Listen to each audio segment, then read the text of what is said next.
De volta com o nosso Boa Tarde Cidadão, chegando em todo lugar onde tiver internet através do nosso canal do YouTube, Robson Carvalho, Robson Cidadão. Faça sua inscrição e fique bem informado sobre notícia, comentário, opinião todos os dias para você. E hoje vamos falar com o Dr. Pedro Guilherme, ele é médico otorrinolaringologista. Com ele vamos falar sobre os distúrbios do sono. Você está dormindo bem? É o nosso assunto de hoje. Dr. Pedro Guilherme, bem-vindo ao nosso Boa Tarde Cidadão. Muito obrigado pelo convite, é um prazer estar aqui. Prazer tê-lo conosco. E eu gostaria que a gente pudesse iniciar a nossa entrevista falando sobre o que são e quais são os tipos de distúrbios do sono. Bem, existe por muitos anos, o sono foi estudado por várias especialidades. As partes respiratórias pelo otorrino, a parte da insônia pelos psiquiatras, os problemas de movimento pelos neurologistas e os problemas na saúde com pneumologista e cardiologista. E realmente, desde que a gente conseguiu avaliar o sono de forma objetiva, através de um exame de polissonografia, cada vez tem se estudado mais e viu-se a necessidade de criar uma especialidade própria que possa tratar todas as especialidades do sono. Todas essas doenças do sono, que é a medicina do sono, que é como se fosse uma subespecialização na qual essas especialidades que eu falei podem se aprofundar para exatamente estudar. Então, o sono ele é uma necessidade natural, fisiológica e, mais importante do que isso, necessária, extremamente necessária para que a gente possa funcionar bem durante o dia. Não é só um tempo que a gente passa perdido dormindo, mas é uma forma que a gente tem de recuperar a nossa memória, de limpar nossos neurotransmissores para que a gente acorde disposto e, melhor ainda, que a gente possa fazer as nossas atividades de forma correta. Porque recarrega as baterias do sono. Exato. É importantíssimo isso para que exatamente a gente possa recuperar. Uma pessoa que passa mais de uma semana sem dormir nada, privação de sono total, ela acaba morrendo porque a falta de sono causa uma sobrecarga, não tem uma limpeza natural do nosso cérebro e isso acaba causar problemas seríssimos, inclusive a morte. E que é fundamental, inclusive, também para a memória, como você falou, um bom sono, um sono de boa qualidade. Exato. Tem pessoas que têm muita dificuldade, por exemplo, de começar a dormir através da insônia. Tem muitas pessoas que durante a noite roncam e pior ainda, podem roncar e ter paradas respiratórias que fazem com que você atrapalhe não chegue no tempo necessário de sono. Isso que é a apneia do sono? A apneia do sono é quando a dificuldade de respiração faz com que você chegue a parar de respirar durante alguns segundos e para respirar você tem que superficializar o sono. Então você nunca chega na fase mais profunda do sono. Agora, doutor Pedro, causa sérios problemas no outro dia. Uma outra pergunta, a insônia é um tipo de distúrbio do sono? Sim, é um dos tipos de distúrbio do sono. A gente chama de O que é a insônia? O nosso organismo ele tem que ser organizado através de um ciclo circadiano, ou ciclo de vigília, de sono e vigília. Então nós temos que ter um tempo dormindo, e cada pessoa tem uma necessidade pessoal de cada sono, dependendo da idade, das próprias questões genéticas. No adulto, a média é 8 horas, mas pode variar mais. Depende como foi seu dia também. Depende de como foi seu dia, do que você fez. As crianças precisam de mais tempo disso, por quê? Porque elas têm mais coisas para aprender sobre o mundo, enquanto que os idosos têm menos necessidade de sono, porque geralmente já não tem aquela necessidade de aprendizado constante, ou já não participam dessa vida. Então, a insônia é uma dificuldade de você iniciar o sono naquele momento que você quer ou que deve ser iniciado. E a pessoa acaba prolongando isso e acaba se deitando e não conseguindo chegar ao sono na hora necessária. A ansiedade, a preocupação, a tensão com os problemas do dia a dia tem alguma coisa a ver com a insônia? Está diretamente relacionado, tá certo? Porque nós tem fatores próprios genéticos que a pessoa nasce com aquela questão. Tem os fatores e tem os fatores do dia a dia.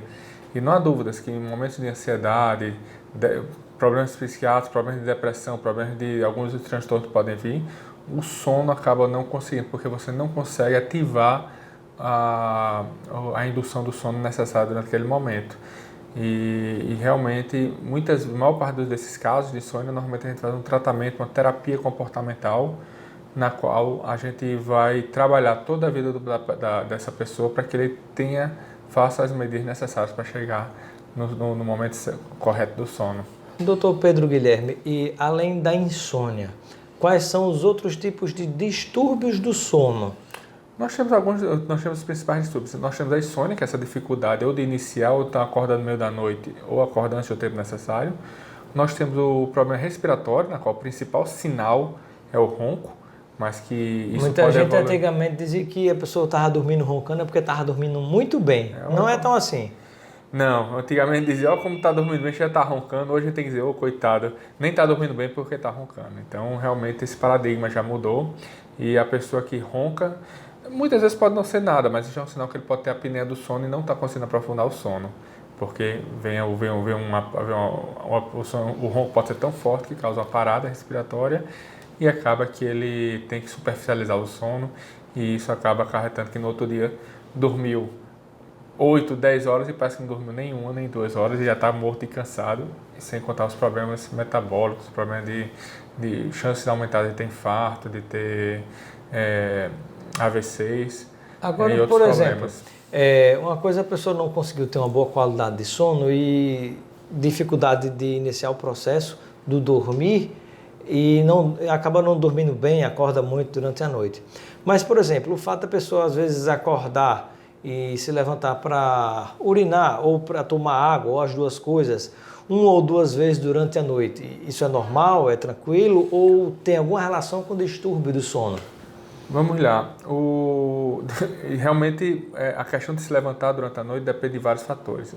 Entre essas medidas, para melhorar, existem muitas coisas que podem ser feitas. Entre elas, evitar beber muito líquido antes de dormir, exatamente para não acordar no meio da noite. Claro que há pessoas que podem ter problemas na questão da próstata, da urina, da bexiga e acaba tendo que ir mais por uma necessidade mesmo delas, tá certo?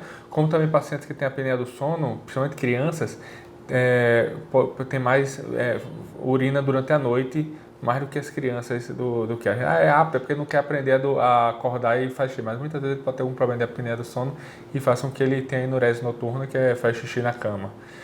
Então, cada caso é um caso e deve ser bem avaliado. Então, de início, a principal medida é uma medida que faz parte do que a gente chama de higiene do sono, que são medidas de rotina. Higiene do sono? Higiene do sono é como a gente chama todas as medidas comportamentais de rotina do dia que a gente faz para que a gente tenha uma boa qualidade do sono. Quais seriam essas, compartilhando a dica com o nosso ouvinte, telespectador, com os internautas, quais são essas dicas que compõem, digamos assim, o conjunto do que você chama de higiene do sono para que a gente tenha um sono de boa qualidade e isso melhore o nosso dia a dia, a nossa saúde? Bem, primeira coisa, ter sempre um horário certo para adormecer, para ir para a cama e ter sempre um horário certo para acordar. Então você tem que marcar essa rotina bem determinada.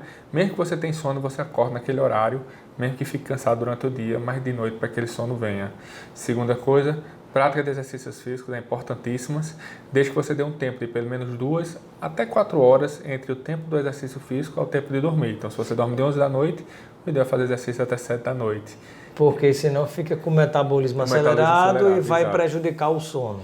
Exato. Outra coisa que a gente também é que você cria uma rotina antes de dormir. Então você faz um lanchezinho leve, tenta se beber alguma coisa simples,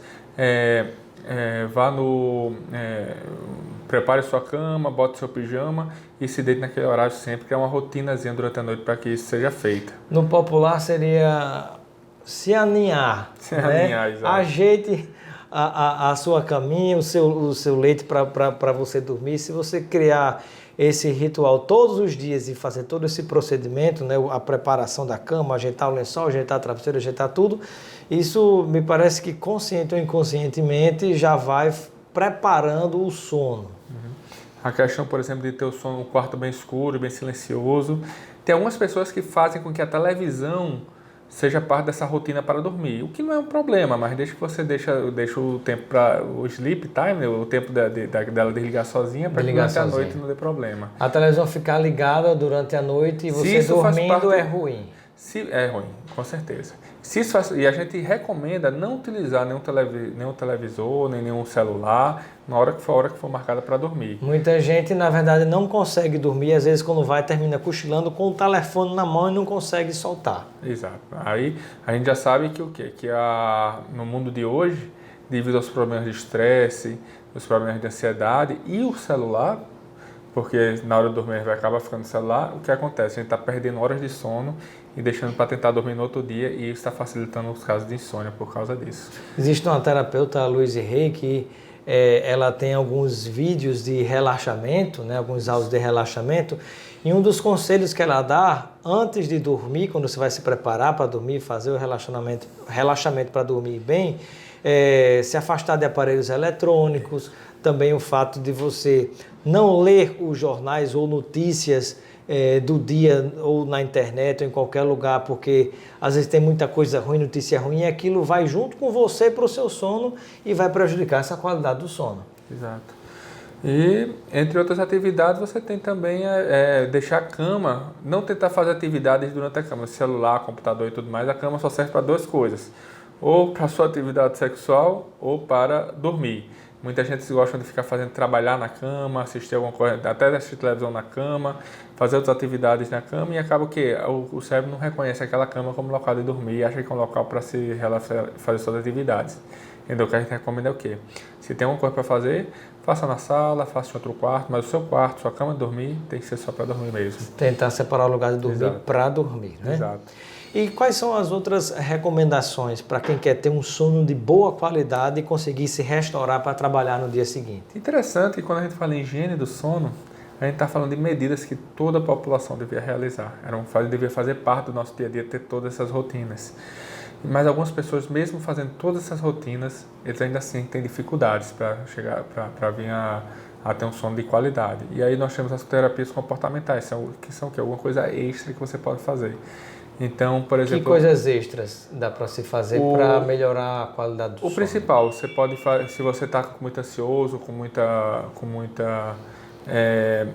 ou está com problema, algum transtorno depressivo, ansioso, realmente fazer uma psicoterapia, também realizar o relaxamento, que é importantíssimo. Trabalho de relaxamento e respiração. Respiração, exatamente, são relaxamentos respiratórios na qual você vai controlando sua respiração, concentrando no seu movimento respiratório, muitas vezes até contando a respiração, de forma que você chegue num momento de relaxamento. Aquela história de contar carneirinho para dormir. Faz parte mais ou menos disso. Então, hoje a gente pede para focar muito mais na questão da respiração mesmo, do que propriamente no contar o carneirinho. Cada inspiração e expiração conta um carneirinho, pronto. Pois é uma boa forma de agir, mas isso faz parte da medida de relaxamento. E é claro, tem pessoas que têm muita dificuldade. E tomar banho? Tomar um banho antes de dormir, se organizar? Um banho frio ou um banho morno? O recomendado é que o banho seja morno, na temperatura do organismo, nem muito quente, nem muito frio, mas isso depende da preferência de cada um. E não há uma... Mas o banho frio esperta. Pois é. Quando você precisa relaxar e dormir, que é o caso do banho morno ou não? O banho morno seria a recomendação, mas isso depende da preferência de cada um. Nesse sentido, a gente tenta não mudar tanto a vida da pessoa. A história, não tendo intolerância à lactose, mas a história de tomar um leitinho quente antes de dormir, ou um chá, uma bebida quente, um chocolate quente, algo desse tipo, ajuda? Ajuda. A gente pede para que não fazer um lanche muito pesado, tá certo? Então, se é uma coisa leve... Não vai comer uma feijoada antes de dormir. Não vai comer feijoada antes de dormir, tá? E... tentar coisas leves. O leite é uma boa opção, tá certo? Porque ele mantém o estômago mais cheio, tá certo? Dá uma melhora na questão da temperatura corporal e a pessoa começa a adormecer com mais facilidade. Então, é uma certa verdade, mas também só não pode exagerar na quantidade de leite que toma para depois não vir com nenhum problema de refluxo ou de empachamento, tá certo? Dr. Pedro Guilherme, médico otorrinolaringologista, conosco hoje no nosso programa. Boa tarde, cidadão. Para a gente finalizar, quais são os tipos de exames que estão disponíveis para a gente tentar monitorar o sono, identificar o problema e depois tentar resolver? A especialidade de medicina do sono, ela nasceu por causa da questão de como é que a gente pode avaliar objetivamente o sono. Existe um exame chamado polissonografia. Polissonografia do sono? Polissonografia, exato. É um exame na qual a paciente pode dormir no local do laboratório, da instituição que faz, na qual é realizado um mapeamento cerebral, na qual é possível dizer se está no sono profundo, se está no sono superficial, se está sonhando, tá certo? Se está acordado, e quanto tempo demorou para dormir, quantas vezes acordou durante a noite. Então a gente já consegue ter uma ideia de como é a arquitetura, como é que é o padrão de sono da pessoa durante aquela noite. Ele também mede a questão da respiração para saber se está havendo apneia, principalmente os pacientes que roncam, se está havendo apneia. E é claro, dependendo do grau de apneia, isso vai levar a um tratamento diferente para cada pessoa. Além disso, você tem equipamentos que botam na perna, no queixo, para a gente ver a movimentação aí durante a noite. E com isso a gente tem um acompanhamento completo de todo o sono dele. É o melhor tratamento. Muito bem. Dr. Pedro Guilherme, eu quero agradecer a sua participação no nosso Boa Tarde, Cidadão. Seja sempre bem-vindo e receba um kit de produtos Lucena para você aproveitar com seus amigos e familiares. Muito obrigado e você já vou comer aqui um pouquinho para fazer o meu lanchinho aqui. Maravilha. Ficamos por aqui com a nossa programação. Um grande abraço e obrigado pela sua audiência.